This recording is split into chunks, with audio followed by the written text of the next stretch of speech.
আসসালামু আলাইকুম। আজকে আমাদের ডাল দিয়ে একটি রেসিপি হবে, এই কারণে ডাল নিয়ে নিয়েছে। ডালটা ধুয়ে নিচ্ছে।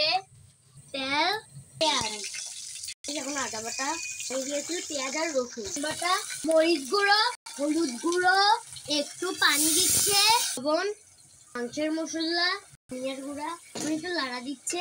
দেখুন মশলাটা কেমন সুন্দর দেখাচ্ছে। এখন দিচ্ছে সেই মশারির ডাল। দেখুন সবগুলো ডাল দিয়ে দিল, এটা বাগার দিবে না, একটু লাড়া দিচ্ছে। গরম পানি। দেখুন এটা কতটা সুন্দর হয়েছে। আপনারা কে কে এভাবে মাংস মশলা দিয়ে ডাল খেয়েছেন কমেন্টে বলবেন। গাইস দেখুন ডালটা কেমন হচ্ছে, খুব সুন্দর হচ্ছে, এটা খেতে খুব মজা হবে। দেখুন ডালটা এখন বেড়ে নিচ্ছে। দেখুন মাংস মশলার ডালটা দেখতে কতটা সুন্দর হয়েছে। আমি একবার খেয়েছিলাম, খুব মজা হয়েছিল।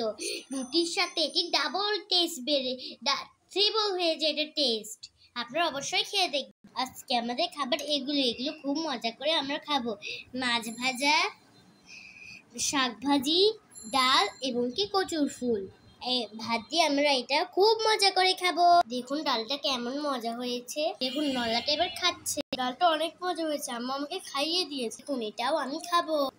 দেখুন এটাও খাচ্ছি।